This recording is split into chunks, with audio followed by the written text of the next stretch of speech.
Imagine conhecer a história de um homem que marcou a história, John J. Pershing. Sua trajetória começa em um cenário bucólico, no interior de Missouri, onde nasceu em setembro de 1860, cercado pelo carinho dos pais em uma pequena fazenda perto da charmosa cidade de Laclede. Seu pai, John Fletcher, era um homem bondoso e trabalhador, que buscava oportunidades para sustentar a família em uma época de desafios.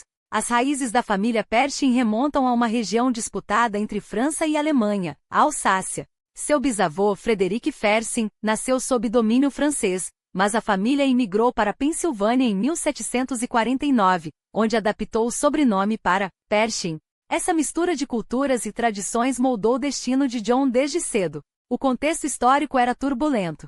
Em 1860, a eleição de Abraham Lincoln acendeu a chama da discórdia. Os estados sulistas, temendo o fim da escravidão, romperam com a União. A Guerra Civil Americana, de 1861 a 1865, dividiu a nação. Enquanto Missouri permaneceu leal à União, John Fletcher alistou-se no exército, servindo como fornecedor do 18º Regimento de Infantaria. O pequeno John Joseph, ainda criança, ouvia relatos dos confrontos, como a vitória de Gettysburg e a queda de Vicksburg, que mudaram o rumo da guerra. Após o conflito, a família Pershing reconstruiu a vida. John Fletcher administrava uma loja e o correio local, enquanto o jovem Pershing destacava-se nos estudos. Inteligente e dedicado, ele sonhava com uma carreira no direito. Mas o destino tinha outros planos. A crise econômica de 1873 abalou os negócios da família e Pershing, aos 14 anos, precisou ajudar no sustento. Mesmo com as dificuldades, ele não abandonou os estudos. Aos 18, lecionou para crianças afro-americanas em Prairie Mound, economizando para cursar a Kirkville Normal School. Em 2 anos, formou-se professor, mas sua vocação ia além da sala de aula. Uma oportunidade única surgiu. Uma vaga na Academia Militar de West Point, indicado pelo congressista local. Assim, aos 21 anos, Pershing embarcou em uma jornada que o levaria a se tornar um dos maiores generais dos Estados Unidos. Sua história é um retrato de resiliência, adaptabilidade e determinação, valores que o acompanhariam em cada desafio futuro. Pershing não hesitou. Quando a oportunidade de uma carreira militar se apresentou, ele a abraçou com a mesma determinação que o havia levado de um pequeno professor rural a um candidato a West Point. A vida na academia não foi fácil, os rigores da disciplina, as noites de estudo sob a luz bruxuleante das lâmpadas a óleo e os desafios físicos forjaram nele uma resiliência ainda maior. Mas Pershing não estava sozinho. Ao seu lado, uma irmandade de cadetes, unidos pelo mesmo propósito, enfrentava as inspeções de lendas como o General Sherman e Winfield de Scott Hancock, homens que haviam escrito a história da nação com sangue e estratégia. Em 1886, o jovem Pershing, agora cadete-capitão, líder de sua classe por 4 anos consecutivos, graduou-se como 30º em uma turma de 77. Não era o primeiro da lista, mas sua comissão como segundo-tenente era a prova de que o mérito, não a perfeição, abre portas. O país, porém, ainda carregava as cicatrizes de uma guerra civil que completava 2 décadas. O exército regular, reduzido e esquecido após o conflito, oferecia poucas perspectivas de ascensão. Mas Pershing não era homem de se deixar abater por circunstâncias. Seu primeiro posto levou ao Oeste Selvagem, onde o 6º Regimento de Cavalaria patrulhava terras áridas e negociações tensas com tribos nativas. Foi ali, em setembro de 1886, que ele provou seu valor ao participar da rendição do chefe Apache Goyatley, mais conhecido como Jerônimo. A operação, embora controversa, chamou a atenção de superiores como o general Nelson Miles, um nome que voltaria a cruzar seu caminho. Os anos seguintes o levaram a Dakota do Sul, onde o inverno cortante e os últimos suspiros das campanhas indígenas testaram sua liderança. Mas Pershing tinha um dom: transformar desafios em oportunidades. Em 1891, aos 31 anos, recebeu um convite inesperado: lecionar ciência militar na Universidade de Nebraska. Era uma chance de moldar futuras gerações enquanto aprofundava seus próprios conhecimentos. Lá, além de instruir táticas e comando, ele se dedicou ao direito, graduando-se em 1893. Seu corpo de cadetes em Nebraska tornou-se o 2º melhor do país, atrás apenas de West Point. A ironia? Mesmo com tanto sucesso, as promoções no exército permaneciam distantes. A paz, afinal, não premia soldados. Mas a sorte viraria. Em 1895, Pershing foi promovido a primeiro-tenente e designado para o 10º Regimento de Cavalaria, os Buffalo Soldiers, um grupo de soldados afro-americanos cuja coragem e disciplina desafiavam os preconceitos da época. Sob seu comando em Fort Assiniboine, Montana, eles provaram seu valor ao ajudar na rendição pacífica de 600 nativos, evitando o derramamento de sangue. Sua reputação crescia e em 1897, uma virada, o general Miles o chamou para ser seu ajudante em Nova York. Foi ali em um torneio militar que Pershing conheceu um homem que mudaria o curso da história, Theodore Roosevelt, então comissário de polícia, mas com ambições muito maiores. Os dois, unidos pela paixão pelo Oeste e pela crença em um exército forte, travariam uma parceria que ecoaria nos anos seguintes. Quando a tensão com a Espanha explodiu em 1898, Pershing estava pronto. O afundamento do USS Maine em Havana acendeu o pavio da guerra, e McKinley mobilizou as tropas. Roosevelt, agora tenente-coronel, formou seu famoso Rough Riders, mas Pershing teve um papel igualmente crucial, retornar ao 10º Cavalaria como quartermaster. Os Buffalo Soldiers não eram apenas uma unidade, eram uma declaração. E Pershing, com sua liderança firme e respeito pelos homens sob seu comando, ganhou deles um apelido que o acompanharia para sempre, Black Jack, uma referência ao seu tempo com os regimentos negros e à sua autoridade inquestionável. A guerra contra a Espanha seria seu próximo teste. E desta vez, o mundo assistiria. A guerra não esperava por ninguém, e em 1898, o 5º Corpo do Exército estava sendo forjado em Tampa, uma máquina de guerra sob o comando do general William Shafter. Pershing, agora um oficial temperado, embarcou rumo ao desconhecido, onde a liberdade e a justiça não eram apenas palavras, mas uma missão a ser cumprida com sangue e coragem. Enquanto Theodore Roosevelt e seus Rough Riders escreviam sua lenda em Kettle Hill e San Juan, em 1º de julho, Pershing e seus homens do 10º Cavalaria provavam, mais uma vez, que a bravura não tinha cor. A prata da estrela que brilharia em seus peitos não era apenas um metal. Era o reconhecimento de que, diante do fogo inimigo, eles haviam se tornado o próprio símbolo da resistência. E então veio o cerco a Santiago de Cuba. 2 anos de luta, 2 décadas de opressão espanhola desmoronando sob o peso da determinação americana.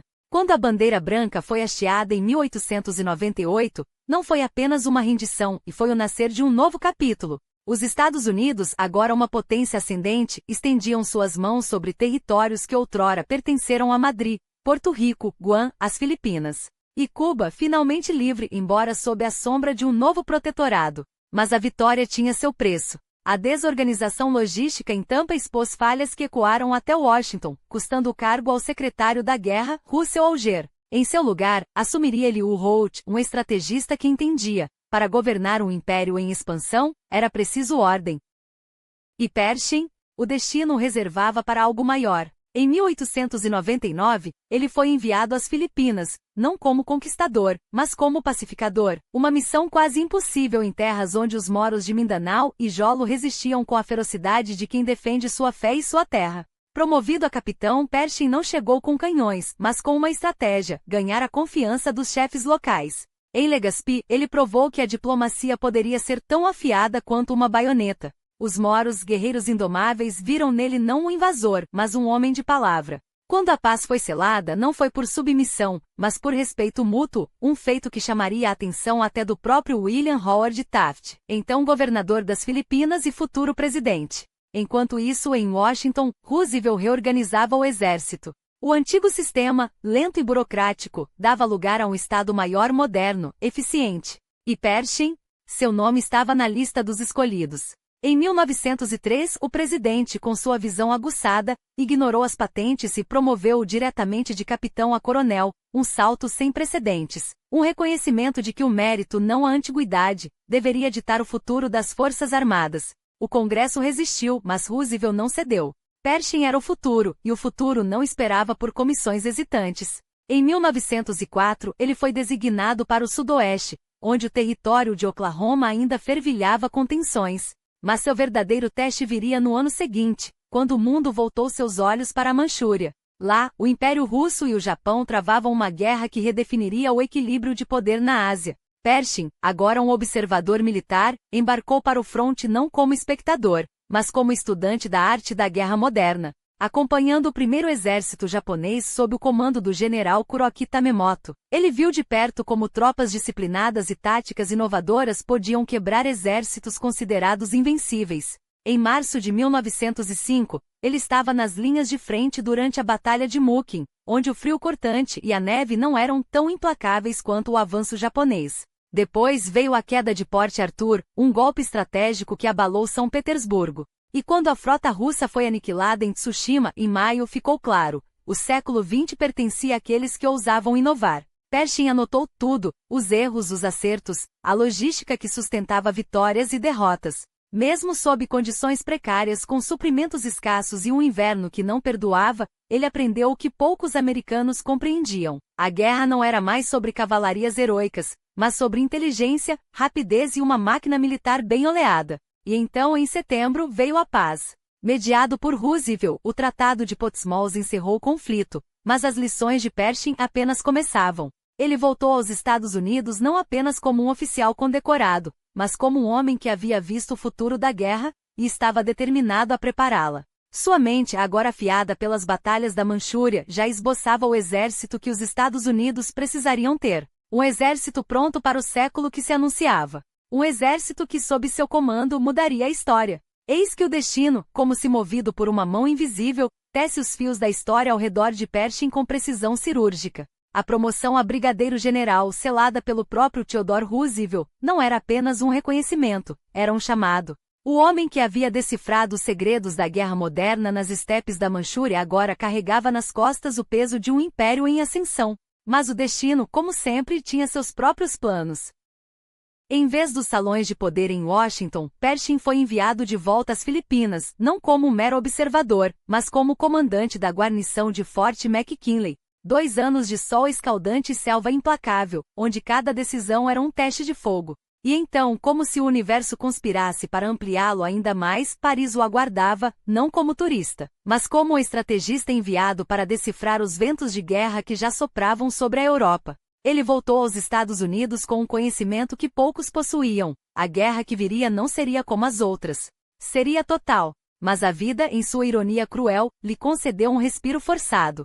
6 meses de licença médica, um intervalo que deveria ser de descanso, mas que se tornou um período de luto silencioso. A saúde abalada, o corpo cansado, mas a mente jamais descansava. Até que em dezembro de 1909, ele voltou. Desta vez, não como um soldado qualquer, mas como governador militar da província de Moro, um território onde a lealdade se media em sangue e onde cada decisão poderia acender uma revolta ou forjar uma paz. E foi ali, entre as colinas e os vales da Mindanao, que Pershing revelou sua genialidade mais pura. Não com a força bruta de um conquistador, mas com a sabedoria de quem entende que a verdadeira vitória não se ganha apenas com balas, mas com respeito. Ele governou com mão firme, mas coração aberto. Negociou com os datus, honrou suas tradições, até mesmo a macabra cerimônia de enterrar um porco morto como símbolo de reconciliação, um gesto que para muitos seria absurdo, mas que para ele era estratégia. Porque Pershing sabia: um povo que se sente ouvido não se rebela. E quando a rebelião veio, como sempre vem, ele estava pronto. Em junho de 1913, 800 guerrilheiros moros sob o comando de Datu Amil marcharam contra Bud Bagsak, convencidos de que a terra lhes pertencia. Pershing não os esmagou com artilharia cega. Ele os derrotou com tática, precisão e uma compreensão profunda do terreno e do inimigo. Foi uma vitória tão decisiva que até os datus rivais se curvaram. A província de Moro, outrora um barril de pólvora, tornou-se um exemplo de como poder e diplomacia poderiam andar de mãos dadas. Mas o destino, implacável, não lhe concederia descanso. Em dezembro de 1913, ele foi chamado de volta, desta vez para assumir o comando da 8ª Brigada no Presídio de São Francisco, um posto que, à primeira vista, parecia tranquilo. Até que abril de 1914 chegou, e com ele, o caos no México. O país ao sul estava em chamas. Victoriano Huerta, o ditador sanguinário, havia tomado o poder à força, e os Estados Unidos, sob Woodrow Wilson, recusavam-se a reconhecer seu governo. Quando marinheiros americanos foram presos em Tampico, e depois, quando armas alemãs destinadas a Huerta foram interceptadas em Veracruz, Wilson agiu. A invasão começou. Pershing, agora em Fort Bliss, Texas, observava tudo com olhos de águia. Não era sua guerra ainda. Mas ele sabia que a fronteira era uma ferida aberta, e que cedo ou tarde, o sangue jorraria. E então, em 9 de março de 1916, o inferno se abriu. Pancho Villa, o revolucionário que já fora aliado e agora era inimigo, cruzou a fronteira e atacou Columbus, Novo México. 18 americanos mortos. Uma cidade em chamas. Uma nação em choque. E de repente Pershing não era mais um observador. Era o homem que caçaria Villa. O presidente Wilson, relutante em declarar guerra, deu-lhe uma missão impossível: perseguir Villa em território mexicano, sem provocar um conflito total. Uma força de 10.000 homens foi mobilizada. Uma expedição que se estenderia por 350 milhas dentro do México, enfrentando não só os homens de Villa, mas também o exército de Venustiano Carranza, o novo líder constitucionalista que via a presença americana como uma invasão. Por 11 meses, Pershing e seus homens cavalgaram pelo deserto, perseguindo um fantasma. Villa, mestre da guerra de guerrilha, escapava uma e outra vez. Mas Pershing não estava apenas caçando um homem, estava testando um exército, treinando seus soldados para uma guerra que ainda não havia chegado, mas que ele já via no horizonte: trens blindados, comunicação por rádio, reconhecimento aéreo. O México era seu laboratório. E quando a Primeira Guerra Mundial finalmente chamasse, os Estados Unidos não estariam despreparados. Porque John J. Pershing não era apenas um general. Era o arquiteto do futuro. E o futuro, como ele bem sabia, seria escrito com sangue, aço e uma determinação inquebrantável. Mas a história não esperava por hesitações. Enquanto a Europa sangrava em trincheiras lamacentas, os Estados Unidos ainda dançavam na corda bamba da neutralidade, até que o destino, com sua ironia cruel, decidiu forçar a mão de Wilson. Foi em fevereiro de 1917 que a paciência alemã se esgotou. Berlim declarou guerra sem restrições aos mares, transformando o Atlântico em um campo minado de aço e morte. Cada navio mercante, cada embarcação civil, tornou-se alvo legítimo. E quando Laconia, um transatlântico britânico, foi enviado ao fundo com centenas de vidas, incluindo mulheres e crianças, o mundo assistiu, horrorizado, à barbárie se tornar política de Estado. Mas o golpe final ainda estava por vir, porque enquanto os torpedos alemães rasgavam cascos de navios, um telegrama secreto cruzava o oceano com uma proposta que faria tremer até os alicerces da Casa Branca. Assinado pelo ministro das Relações Exteriores alemão, Arthur Zimmermann, o documento era uma jogada de xadrez ousada e desesperada, uma aliança com o México. Em troca de apoio na guerra, Berlim prometia ajudar a reconquistar os territórios perdidos: Arizona, Novo México, Texas. O sonho de um império mexicano ressuscitado, financiado com sangue americano. Quando a inteligência britânica interceptou a mensagem e a entregou a Wilson, o jogo mudou. Não se tratava mais de neutralidade, de negociações ou de interesses econômicos. Era uma ameaça existencial, um desafio lançado à soberania dos Estados Unidos em seu próprio continente. Em 6 de abril de 1917, o Congresso americano declarou guerra à Alemanha. E o mundo soube: a máquina de guerra dos Estados Unidos havia sido acordada. E no centro dessa tempestade estava John J. Pershing, enquanto outros generais, como o carismático Theodore Roosevelt ou o experiente Leonard Wood, sonhavam com o comando das tropas americanas na Europa. A administração Wilson os ignorou. Roosevelt, o herói de San Juan Hill, foi preterido por sua impulsividade, Wood por suas conexões políticas incômodas. Mas Pershing era diferente.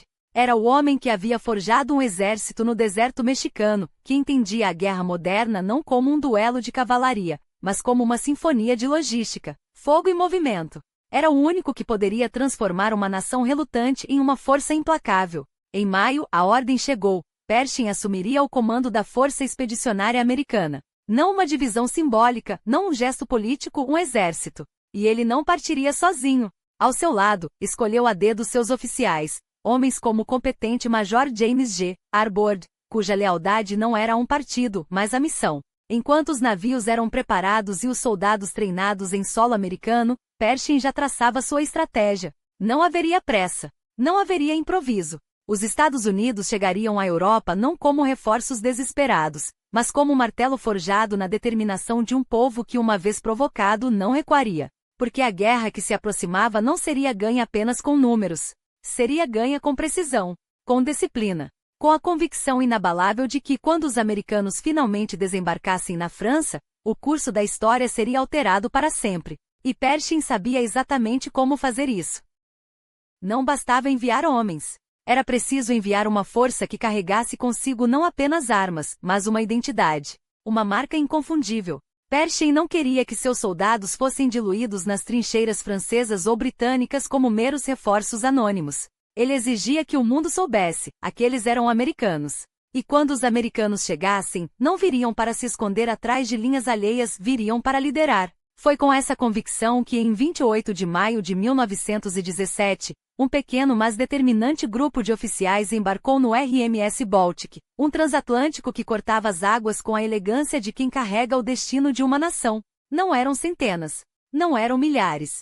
Eram pouco mais de 200 homens, mas cada um deles sabia, estavam plantando a bandeira de um exército que ainda nem existia de fato. E no entanto já era imbatível em espírito. 2 destroyers americanos os escoltavam, como guardiães de um futuro que só eles conseguiam enxergar com clareza. Pershing, ao lado de seu futuro biógrafo, o correspondente de guerra Frederick Palmer, observava o horizonte. Não havia dúvida em seus olhos, aquela seria a primeira leva de uma maré que varreria a Europa. Quando atracaram em Liverpool, não foram recebidos como estrangeiros, mas como salvadores. Os franceses os abraçaram com um alívio que beirava a devoção. Em Londres pararam apenas o suficiente para respirar o ar de uma cidade que, apesar de sua resistência, já sentia o peso de 3 anos de guerra. Depois, rumo a Paris, onde a história os aguardava. E foi ali, diante do túmulo de Napoleão nos Invalides, que Pershing fez sua primeira declaração silenciosa, mas retumbante. Ao erguer a espada do antigo imperador em um gesto solene,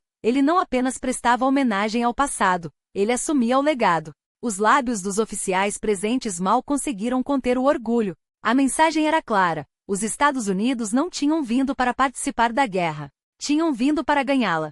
Mas a realidade que os aguardava era brutal. Enquanto Pershing traçava planos com os aliados, as notícias do fronte eram um golpe após outro. O colapso da ofensiva russa em junho, a revolução bolchevique à espreita, os italianos recuando nas montanhas, esmagados pelo peso dos austríacos. A França, por sua vez, sangrava. As mutinias em Lille eram o grito de um exército exausto, cujos soldados, depois de anos de carnificina, recusavam-se a avançar para mais um massacre inútil. Os generais franceses, desesperados, trocavam comandantes como peças de xadrez, até que Philippe Pétain, o Leão de Verdun, assumiu o controle não para atacar, mas para sobreviver. E foi então que Pershing entendeu: não havia exército aliado capaz de uma ofensiva decisiva. Não naquele momento. Não sem eles. Enquanto os franceses caçavam os líderes das rebeliões e tentavam acalmar suas tropas com promessas de licenças e melhores condições, Pershing observava tudo com uma calma que irritava alguns e fascinava outros. Ele não via fraqueza naqueles homens quebrados. Via oportunidade. Porque se a Europa estava de joelhos, os Estados Unidos estavam apenas começando a se levantar. E quando fizessem, não seria com um suspiro de alívio, mas com um rugido. Até lá, porém, cada detalhe importava. Cada homem. Cada hora de treinamento. Em Saint-Mihiel, onde as fortalezas de Metz se erguiam como um desafio atrás das linhas alemãs, Pershing estabeleceu seu quartel-general. Ali, entre campos minados e trilhos de trem que serpenteavam como veias de aço, ele começaria a forjar seu exército. Não nas trincheiras, ainda não. Mas nos exercícios implacáveis, nas marchas que quebravam os ossos para endurecer a vontade, nos tiros que ecoavam como promessas: nós estaremos prontos.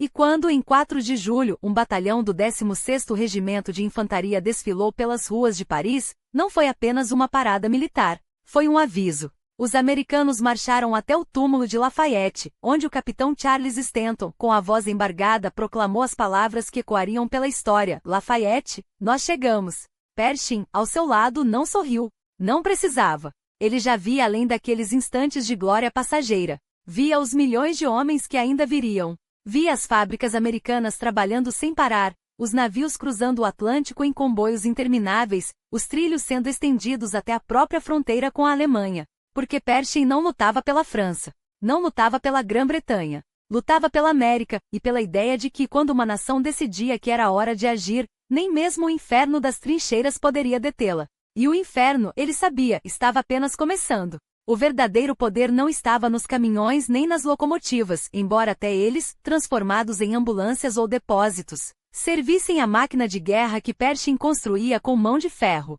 Não, o que importava era o que aqueles recursos representavam: a capacidade de sustentar um exército que não pedia permissão para existir. Um exército americano, independente, intransigente. E enquanto os franceses e britânicos, com seus sorrisos diplomáticos e pedidos urgentes, sonhavam em ver aqueles homens verdes, inexperientes, mas cheios de fome, jogados nas trincheiras como carne para canhão, Pershing permanecia imóvel em seu quartel-general à beira do Saône. Uma casa simples, quase modesta, onde o cheiro de café fresco se misturava ao couro gastos das botas dos oficiais. Ali, entre paredes que mais pareciam pertencer a um professor de província do que a um comandante supremo, ele traçava seu plano. Não havia pressa. Não para um homem que sabia que a história não se escreve com atalhos, mas com precisão cirúrgica. Seus homens, aqueles rapazes de Iowa, Texas e Nova York, ainda tropeçavam nos exercícios, suavam sob o peso dos fuzis, engoliam em seco quando o general passava em revista com seu olhar penetrante.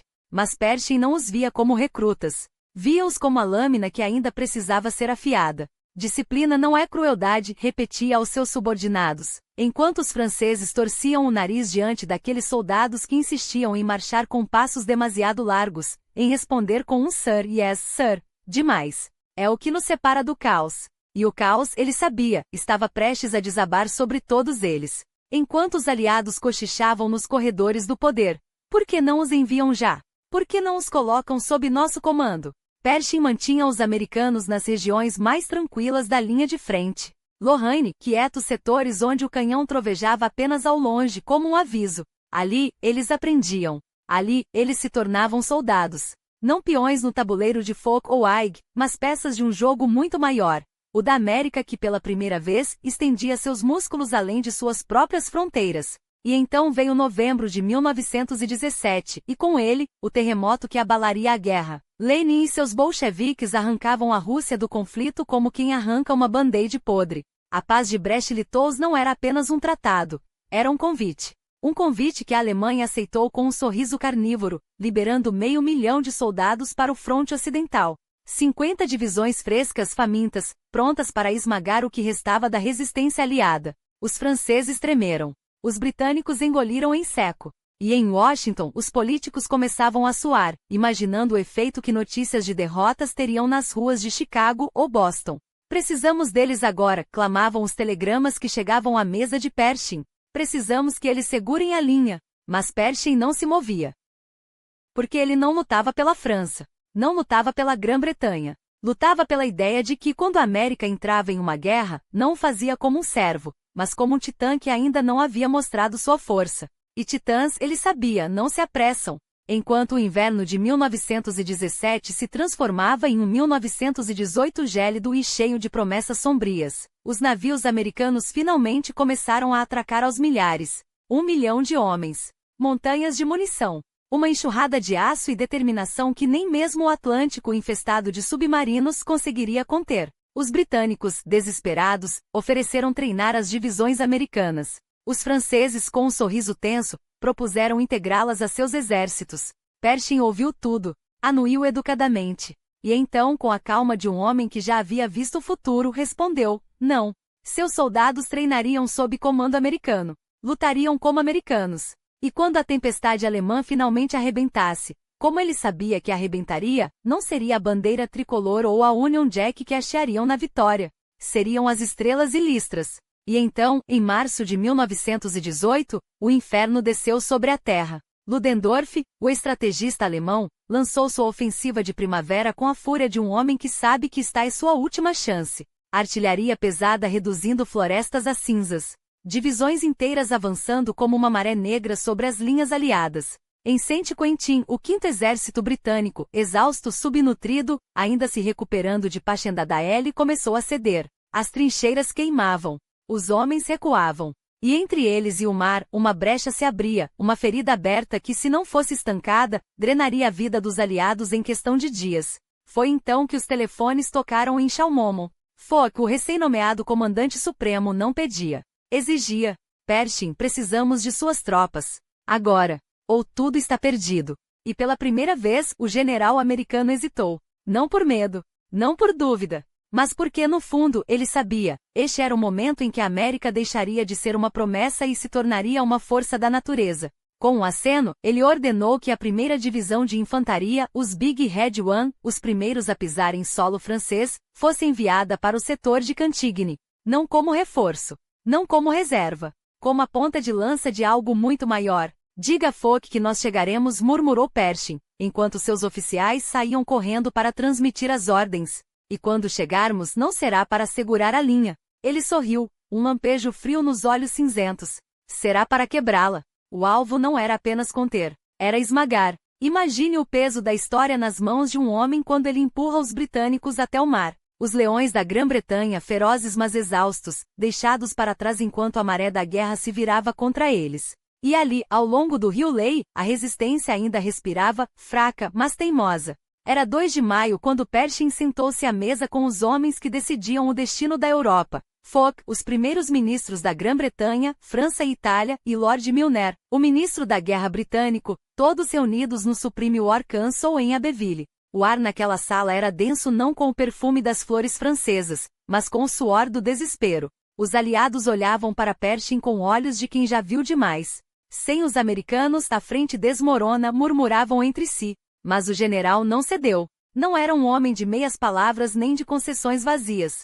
Enquanto os outros 5 à mesa se debatiam, ávidos por diluir suas divisões entre os exércitos europeus, precisamos reforçar suas fileiras, general. Pershing permaneceu imóvel, como um carvalho diante do vento. Sua resposta foi um silêncio cortante, seguido de uma verdade incômoda. Não vim para salvar linhas. Vim para criar uma nova. E assim, contra a vontade dos cansados, contra os pedidos dos desesperados, foi o general americano quem ditou os termos. Os primeiros 120.000 aqueles que atravessaram o Atlântico em navios abarrotados, enfrentando submarinos e tempestades para chegar até eles, não seriam espalhados como migalhas entre os exércitos aliados. Não. Seriam forjados em algo maior, um exército americano sob comando americano com uma única bandeira sobre suas cabeças. E será formado o mais rápido possível, decretou Pershing, enquanto os dedos tamborilavam sobre a mesa de mogno. Porque quando marcharmos não será como reforços.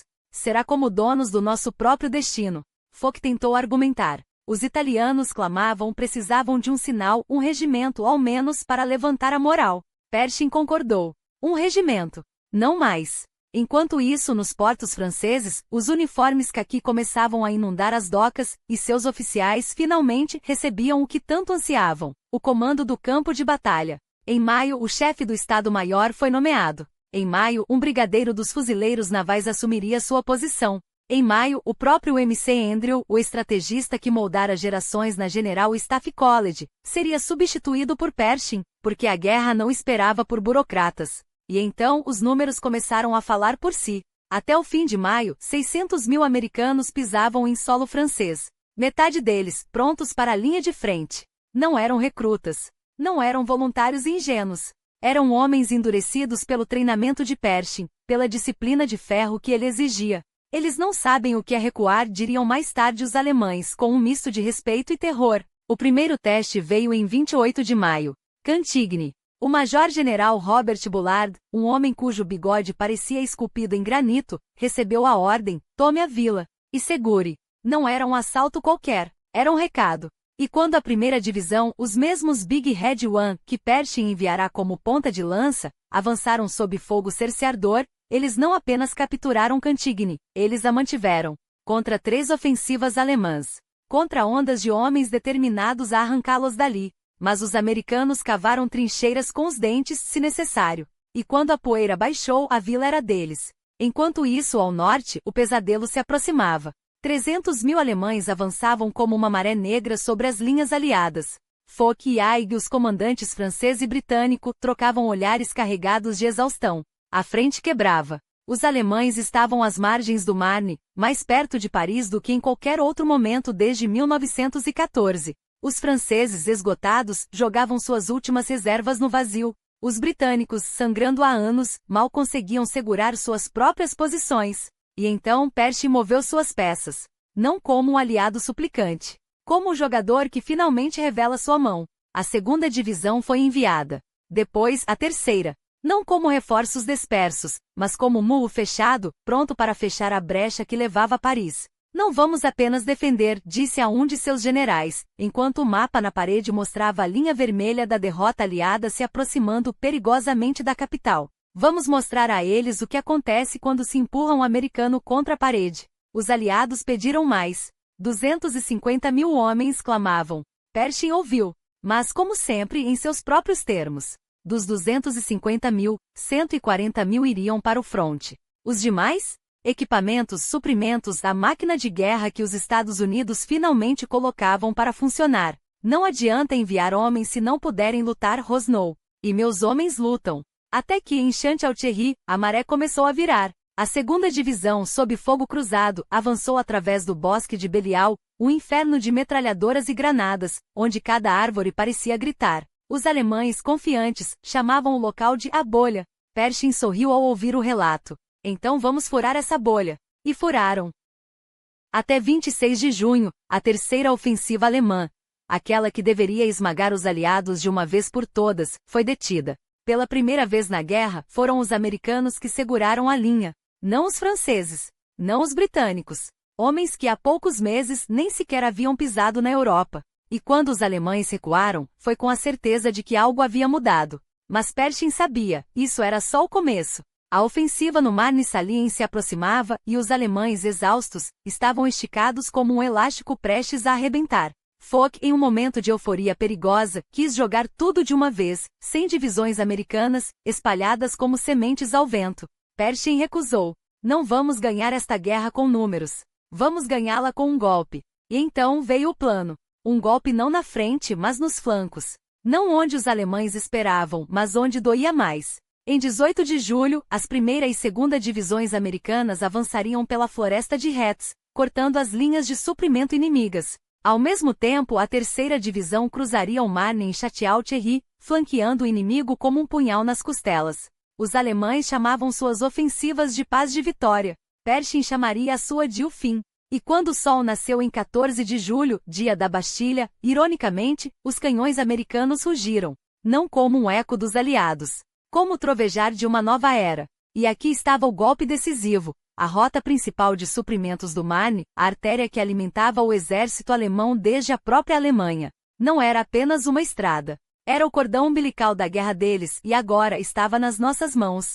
O dia 2 de agosto não seria apenas mais uma data no calendário. Seria o dia em que o cerco se fecharia. Enquanto os canhões ainda ecoavam pelo vale, as divisões americanas avançavam como uma lâmina afiada cortando o fluxo de munição, comida e homens que mantinham os alemães de pé. Ludendorff sabia disso. Por isso, em 21 de julho, ele havia ordenado o fim da ofensiva da primavera, não por clemência, mas porque a iniciativa já não era mais deles.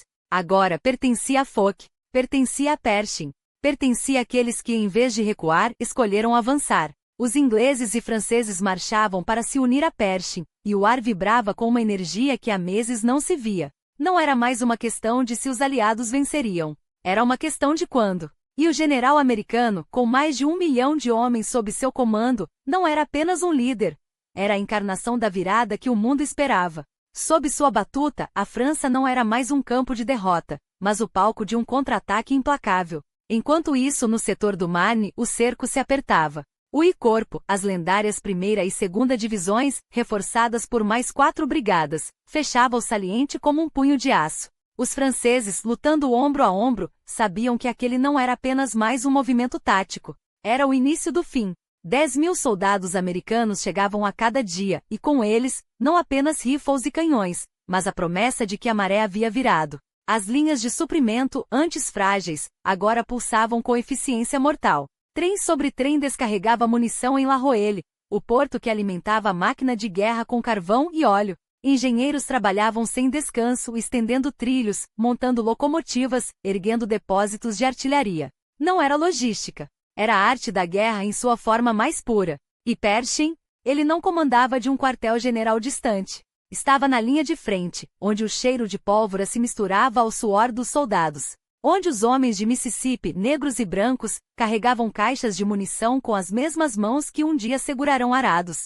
Onde cada ordem sua não era um pedido, mas um juramento: não recuem, avancem. A Batalha do Marne foi o prego no caixão da ofensiva alemã. Quando o saliente se fechou, 85 mil americanos haviam escrito seu nome na história, muitos deles com seu próprio sangue. 12 mil baixas na primeira divisão sozinha. Mas cada vida perdida era um passo mais perto da vitória. Porque enquanto os alemães recuavam esgotados, os aliados avançavam. E no centro desse furacão estava Pershing, o homem que Foch agora chamava não apenas de aliado, mas de Marechal, o bastão de marechal, símbolo de uma liderança que não pedia permissão para vencer. E então veio 6 de agosto. Os canadienses, feras indomáveis, arrancaram 7 milhas de terra dos alemães em um único dia. A névoa da manhã encobria o campo de batalha em Saint-Emilion, mas Pershing já via além dela. O saliente alemão, cravo enterrado na carne da França, estava marcado. E desta vez não seriam os franceses ou os britânicos a arrancá-lo, seriam os americanos. Com 500.000 de homens à sua disposição, Pershing não planejava apenas uma ofensiva. Planejava um golpe que ecoaria até Berlim. 2 corpos americanos atacariam pelo sul, enquanto os franceses avançariam pelo oeste, esmagando o inimigo em um movimento de pinça. Foch aprovou. Os britânicos, sempre desconfiados da independência americana, finalmente cediam, não por generosidade, mas porque a matemática da guerra não deixava alternativa. Pershing tinha os homens, tinha os suprimentos, tinha vontade. E quando o nevoeiro se dissipou em 12 de setembro, o mundo veria o que acontece quando um exército nascido da determinação, e não do desespero, toma a iniciativa. Saint-Emilion não seria apenas uma batalha. Seria o anúncio de que a América não veio para ajudar, veio para vencer. Agora, às margens do rio Mosa e sob a sombra densa da floresta de Argonne, a história se preparava para escrever seu capítulo mais audacioso. Não era 11 de setembro. Era a noite que antecedia o dia em que o mundo entenderia de uma vez por todas o que significa enfrentar a fúria de uma nação que não conhece limites. Tudo estava pronto. Os relógios marcavam a contagem regressiva para 5 horas da manhã do dia 26, quando os homens de Pershing, silenciosos como a morte que carregavam consigo, avançariam não como soldados, mas como uma força da natureza. E não era apenas uma ofensiva. Era a prova definitiva de que a América não pedia permissão, tomava o que era seu. Às margens do Mosa, a pressão sobre as linhas franco-americanas era palpável, mas não por fraqueza. Era o peso da expectativa, o momento em que 600.000 homens, forjados no fogo de Saint-Emilion, se preparavam para redesenhar o mapa da guerra. 3 horas depois do primeiro assalto, os alemães, já abalados, tentariam uma resposta desesperada pelo flanco oeste. Mas era tarde. Pershing já via o que eles ainda não compreendiam. A retirada havia começado. E não seria uma récua tática. Seria o início do fim. Os números não mentem. 16 mil prisioneiros. 450 canhões capturados. 200 milhas quadradas de terra arrancadas das garras do Império Alemão. E tudo isso em menos de 72 horas com um custo de 7.000 vidas. Mas cada uma delas não foi um sacrifício. Foi um investimento. Um pagamento adiantado pela vitória que já não era mais uma questão de se, mas de quando. E então veio Argonne. Aqui entre as árvores que escondiam a morte e as colinas que sangravam há 4 anos, Pershing não brincava de guerra. Ele a declarava. 3 horas de bombardeio ininterrupto, uma sinfonia de aço e fogo que aniquilou as defesas alemãs antes mesmo que o primeiro soldado americano pisasse no campo de batalha. Às 5h30 do dia 26, a infantaria avançou. E o que deveria ser um massacre para os inexperientes homens sem trincheiras, sem o cansaço da guerra de desgaste, tornou-se um pesadelo para os veteranos alemães. A 79ª Divisão, sem um único dia de combate nas trincheiras, tomou Montfaucon em um assalto tão rápido que os próprios franceses duvidaram. Mas os fatos não mentem. A colina, fortaleza inquebrável por 4 anos, caiu em menos de 24 horas. Claro, houve tropeços. A 35ª Divisão, formada por guardas nacionais de Kansas e Missouri, sentiu o peso da guerra real. Os alemães lutaram como demônios e por um momento pareceu que a linha poderia ceder. Mas Pershing não construía exércitos para ceder. Ele os construía para vencer. E quando a ordem veio endireitem essa linha, não era um pedido. Era uma profecia. Enquanto isso, nos bastidores do poder, os alemães já sabiam. O chanceler recuou. O Kaiser tremia. Maximilian von Baden assumiu o trono de um império em frangalhos, enquanto os aliados, finalmente unidos sob a sombra do poderio americano, avançavam não apenas no campo de batalha, mas na mesa de negociações. Wilson já havia plantado suas 14 pontos em janeiro. Agora, com a vitória de Argonne, ele não pedia um lugar à mesa. Ele a dominava. E Pershing? Ele não estava em Versalhes. Não ainda. Enquanto políticos discutiam paz, ele estava onde sempre esteve, na linha de frente no trem que o levava de uma divisão a outra, de uma brigada a outra, garantindo que cada homem soubesse uma coisa simples: a guerra não acabaria quando os alemães pedissem. Acabaria quando a América decidisse. Porque Saint-Emilion foi o aviso, Argonne foi a sentença. E o mundo ainda tremia com o eco dos canhões. Não era estratégia. Era a arte. Pershing não movia divisões, ele as esculpia. Retirou a 91ª e a 35ª com a precisão de um mestre que sabe quando a lâmina deve descansar para cortar mais fundo depois. A 37ª e a 79ª, exaustas mas não quebradas, cediam lugar àqueles que ardiam por entrar na luta. A primeira, a 32ª, a terceira, homens que não pediam permissão para avançar, mas sim balas para fazê-lo. E enquanto alguns aguardavam na reserva no dia 4, o silêncio não era fraqueza. Era o momento antes do golpe. 2 de outubro. O segundo assalto começou e o próprio inferno parece ter recuado para observar. À esquerda, o rio Aire serpenteava como uma cicatriz na terra, e a floresta de Argonne erguia-se densa e traidora, esconderijo de metralhadoras e homens desesperados. Mas os americanos não vieram para negociar com as sombras. A 28ª e a 82ª não apenas tomaram as alturas que dominavam a margem leste, esmagaram a resistência sob suas botas. A 77ª cercada, isolada, o famoso batalhão perdido de Vitlezey, aguentou 6 dias no inferno porque Pershing não treinara homens para recuar. Ele os treinara para sobreviver e depois para vingar. No centro, a 80ª e a 32ª encontraram o que todos temiam. As alturas de Romagny, o coração da linha Hindenburg, fortificado não com pedra, mas com a arrogância de 4 anos de vitória alemã. Difícil? Claro que era. Mas a 33ª Divisão não se importava com o impossível. Eles construíram uma ponte sobre o pântano enquanto os alemães ainda discutiam se era possível. Capturaram baterias inimigas como quem colhe frutas maduras. A 29ª seguiu o exemplo não como uma onda, mas como uma maré, implacável e inevitável. E então veio o dia 14. Pershing não lançava ataques. Ele desencadeava tempestades. Uma após outra sem respiro, sem piedade. As alturas de Romagny tremeram. A 33ª mais uma vez provou que heroísmo não é sorte, é treinamento. Enquanto isso na costa D a 42ª Divisão, a Rainbow sob o comando de um certo brigadeiro chamado Douglas MacArthur, escalou as alturas de Côte de Chantillon como se fossem degraus. As metralhadoras em Fier se silenciaram não por falta de munição, mas por falta de atiradores. Até o dia 17, os americanos não apenas seguiam as alturas, possuíam elas. E nos dias que se seguiram defenderam cada palmo como leões acossados, porque Pershing não permitia retrocesso. Só avanço. Só vitória. Os alemães contra-atacaram? Claro que sim. A floresta de Argonne não se rendia sem lutar. Mas para cada metro que recuperavam, os americanos tomavam 2. Para cada homem que caía, 10 se levantavam. E quando o mês chegou ao fim, não havia mais dúvida. A floresta que fora um pesadelo agora pertencia aos Estados Unidos. Enquanto isso, em outro tabuleiro, os políticos jogavam com palavras. Bullard, o velho leão da Segunda Armada, passará o comando para Ligetet, um homem tão frio quanto Pershing, mas com a paciência de quem sabe que a guerra se ganha não só com balas, mas com cérebros. E enquanto os franceses exaustos olhavam para o relógio, Pershing olhava para o mapa. A ofensa em Argonne não era um capricho. Era um aviso. Wilson, em seus 14 pontos, falava de paz. Pershing falava de vitória. Quando o presidente pediu moderação, o general respondeu com uma carta que cheirava a pólvora: não vamos parar. Não vamos negociar. Vamos esmagá-los. Foi o que o francês entendeu. Bliss, o estrategista, concordou. Até os alemães em seus bunkers começaram a sussurrar que o homem de Missouri não brincava em serviço. E então veio 25 de outubro. Pershing sentou-se à mesa não como um soldado, mas como um juiz. Os termos: sem discussão.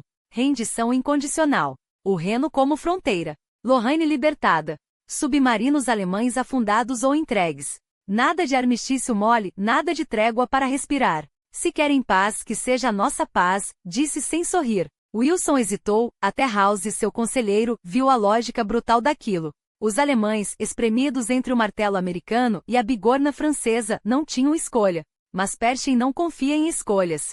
Confia em fatos. Por isso, quando os políticos marcaram o armistício para 11 de novembro, ele já tinha outro plano. Um último golpe. Um ataque final nas alturas de Barricourt, o último suspiro da linha Hindenburg. A 89ª Divisão e a 2ª do V-Corpo não sabiam que estavam escrevendo o epílogo da guerra, daí apenas sabiam que o general ordenara avançar, e avançaram. Enquanto os diplomatas ajustavam os ponchos em Paris, os homens de Pershing ajustavam as baionetas. Porque para ele, a guerra não terminaria com um papel assinado. Terminaria quando o último alemão soubesse no osso que havia perdido. E eles saberiam. As divisões subiam às alturas.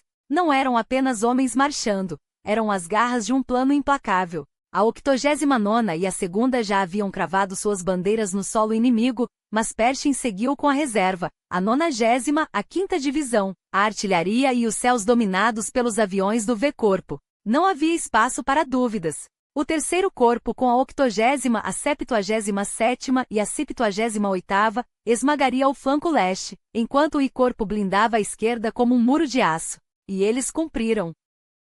O ataque começou ao amanhecer de 1º de novembro. Quando o sol se pôs, os objetivos estavam tomados. Os Ezes, aqueles que ainda resistiam, sentiram o peso das baionetas americanas nas costas. A primeira exército de Pershing não pedia permissão, tomava. E quando o alto comando francês, com sua sensibilidade ferida pela memória de Sedan em 1870, hesitou, Pershing foi claro: este não é o dia da França, é o dia da América. A 42ª Divisão de MacArthur cortou o caminho, e os franceses, com um suspiro de Lyotte, recuaram. Sedan seria nossa. Não como em 1870, quando a França sangrou. Desta vez, o sangue seria alemão. A ordem foi dada: avançar até o último minuto. Até às 11 horas do dia 11 de novembro, quando os canhões silenciariam por um papel assinado em Compiègne. Mas até lá, a guerra continuava. E aquelas horas finais custaram 3.500 americanos, o preço de um império que não se rendia sem lutar. 120.000 baixas alemãs na ofensiva. Metade de um exército desfeito. Era o fim. Não por piedade, mas porque Pershing havia esmagado a máquina de guerra deles até não restar nada. Quando Wilson desembarcou em Paris para a Conferência de Paz, Pershing já sabia: a vitória na batalha não garantia vitória na política. Os franceses queriam vingança, os britânicos equilíbrio, os italianos glória. Ele queria um mundo onde seus homens não tivessem morrido em vão. Mas a diplomacia não era sua guerra. Sua guerra tinha sido nas trincheiras, nos campos de batalha, nas estradas que levavam ao Reno. E lá estava ele, em 1919, à frente do Terceiro Exército, 240.000 homens ocupando a margem esquerda do Reno, uma espada sobre a garganta da Alemanha. Não como conquistadores, mas como juízes. Enquanto os políticos discutiam tratados, Pershing garantia que nenhum alemão esquecesse o custo da derrota. E quando chegou a hora de voltar, quando os últimos soldados embarcaram para casa, ele ficou. Porque a paz não se decretava, se construía. Em 14 de julho, sob os arcos do triunfo, o mundo viu o que a América havia feito.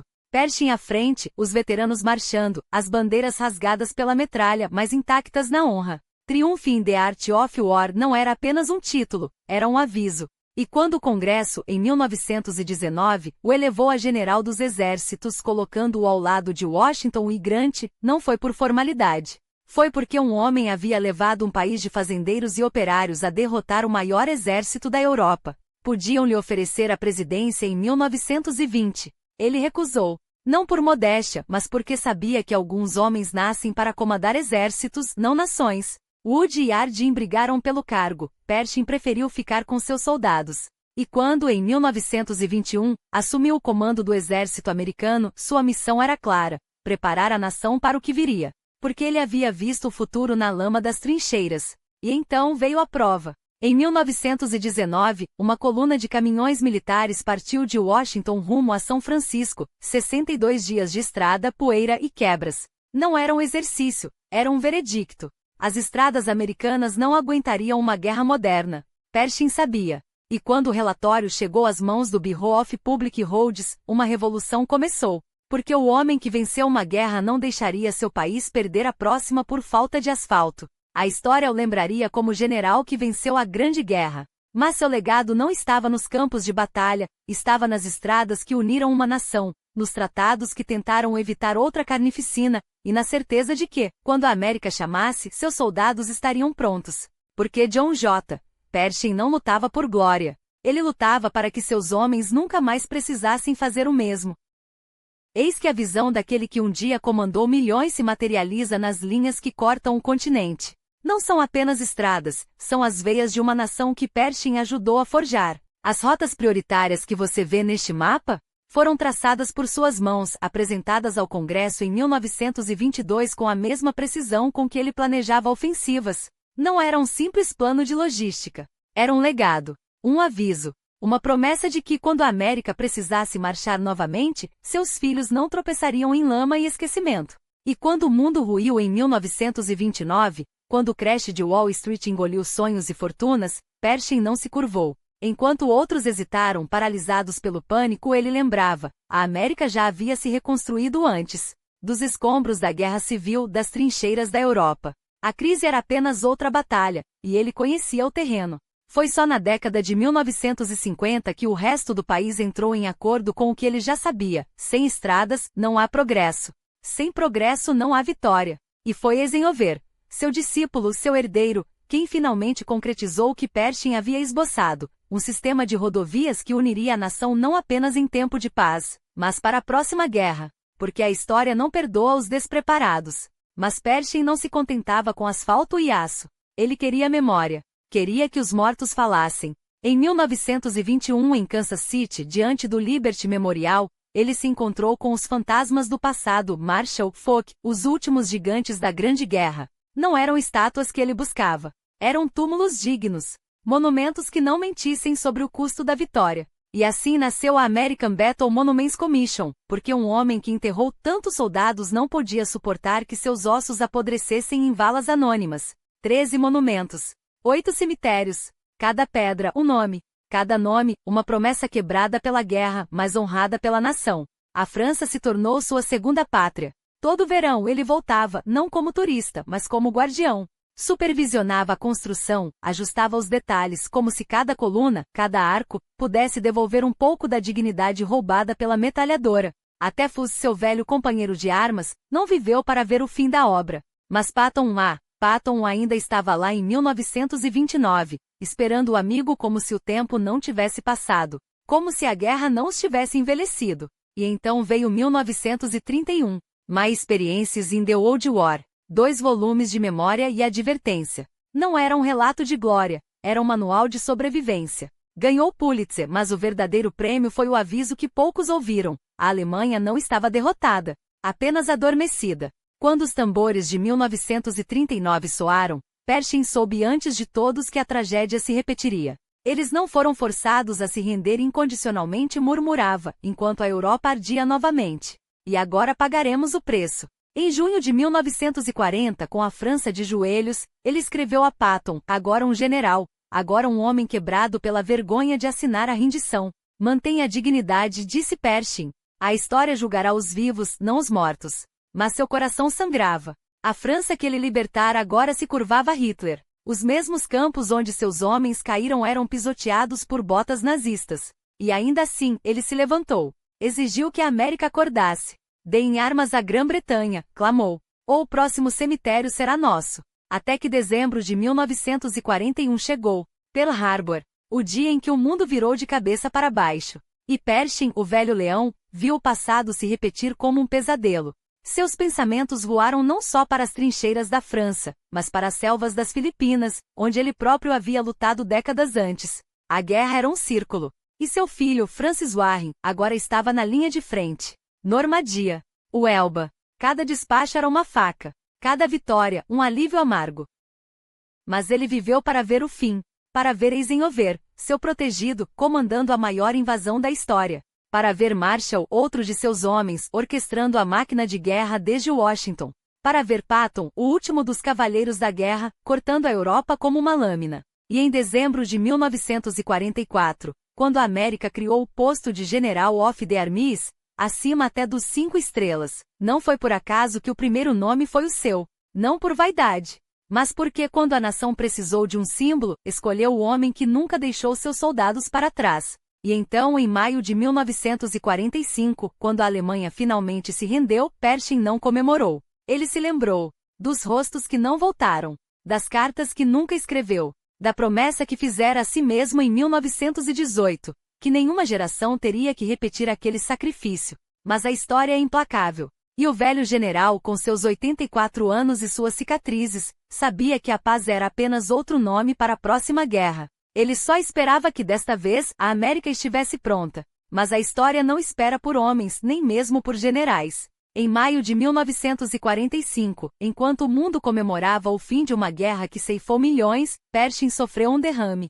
Metade do seu corpo se recusou a obedecer, como se até as células soubessem que a batalha dele já havia sido travada há muito tempo. O velho soldado que sobrevivera a balas, trincheiras e a traição do tempo, agora lutava contra um inimigo silencioso, a fragilidade de um corpo que por décadas carregara o peso de nações. E foi ali, entre as paredes estéreis do Walter Reed Hospital, que o homem que um dia comandará exército se viu reduzido à dependência de enfermeiros. O mesmo apartamento onde outrora planejara estratégias agora abrigava suas memórias como prisioneiras. Em 15 de julho de 1948, John Joseph Pershing, general dos exércitos, título que apenas 2 outros homens na história americana ostentaram, fechou os olhos pela última vez. Não foi uma derrota. Foi o fim de uma guarda que nunca baixara as armas, nem mesmo quando a morte chegou. O país que ele servirá com uma devoração quase sagrada lhe deu uma despedida à altura, um funeral de Estado, organizado por outro gigante, George Marshall, seu sucessor em mais do que apenas posto. Arlington, esse panteão de heróis, abriu suas portas para recebê-lo entre os que caíram na Grande Guerra, como se a própria terra soubesse que ele pertencera mais àqueles campos de batalha do que a qualquer salão de honra. Ali, entre lápides brancas que se perdem no horizonte, Pershing finalmente descansou, mas não sem antes deixar um legado esculpido a ferro e fogo, porque ele não fora apenas um soldado. Antes de ser general, fora professor Pershing, o mestre-escola de Laclede, Missouri, que ensinou crianças a ler enquanto sonhava com algo maior. O homem que aos 25 anos, trocou a lousa pela espada não por vocação, mas por necessidade. A América precisava de líderes, e ele se recusou a ser espectador. Na Guerra Hispano-Americana provou que a coragem não se media em condecorações, mas em atos, como quando liderou a carga contra os espanhóis em San Juan Hill, lado a lado com Ted Roosevelt e seus Rough Riders. Nas Filipinas, onde muitos viram apenas uma insurgência a ser esmagada, ele viu uma lição. A guerra não era glória, era logística, paciência, e o preço pago em vidas que ninguém contabilizava. E então veio 1916 e o México, e a expedição punitiva contra Pancho Villa, uma missão impossível que Pershing transformou em escola. Ali no deserto implacável, ele forjou o exército que a América ainda não sabia que precisaria. Treinou homens, testou táticas e quando os Estados Unidos entraram na Primeira Guerra, não foi como um gigante desajeitado, mas como uma máquina afiada por suas mãos. Em menos de um ano, transformou uma força de algumas dezenas de milhares em um exército de 2 milhões de soldados. Criticaram-no por ser rígido, chamaram-no de teimoso. Mas quando os americanos quebraram as linhas alemãs em Saint-Mihiel e nas Argonas, o mundo entendeu. Pershing não era um comandante. Era um arquiteto de vitórias. Ele insistira em manter as divisões americanas independentes, sob comando próprio, não subordinadas aos franceses ou britânicos. Os Estados Unidos não são uma colônia, rosnou quando pressionado. E quando a ofensiva da primavera de 1918 ameaçou afogar os aliados em sangue, foram os Doughboys de Pershing, aqueles mesmos que ele treinara no suor do Texas que viraram a maré. Em Meuse e Argonne, onde a terra se tornou lama com o peso dos mortos, eles avançaram. E quando o armistício chegou em 11 de novembro, não foi por milagre. Foi porque um homem se recusará a aceitar que a América pudesse ser menos do que decisiva. O Congresso lhe deu o título supremo, General dos Exércitos, ao lado de Washington e Grant. Mas Pershing sabia que títulos não salvavam vidas. O que salvava eram estradas, hospitais, planejamento. Depois da guerra, ele pressionou por um sistema rodoviário que unisse a nação, porque sabia que a próxima batalha poderia ser travada em solo americano. Exigiu memorializações que não glorificassem a guerra, mas lembrassem seu custo. E quando a Segunda Guerra Mundial estourou, e uma nova geração marchou para os campos de batalha, foi com as lições dele que eles foram. Hoje alguns perguntam se ele merece seu lugar na história. Se foi herói ou carrasco, estratégico ou obstinado. Mas a verdade é que Pershing não pertence às estátuas. Pertence às trincheiras que cavou com as próprias mãos, aos soldados que treinou até seus pés sangrarem, às cartas que escreveu para mães enlutadas. Ele era a América em sua forma mais pura, imperfeita, implacável, e disposta a pagar o preço pela liberdade, não com palavras, mas com ação. E se há uma lição que ecoa além de Arlington é esta: a paz não é um direito, é uma conquista. E como toda conquista exige sangue e suor, e homens como Pershing, que mesmo deitado em seu leito de morte, nunca pararam de lutar.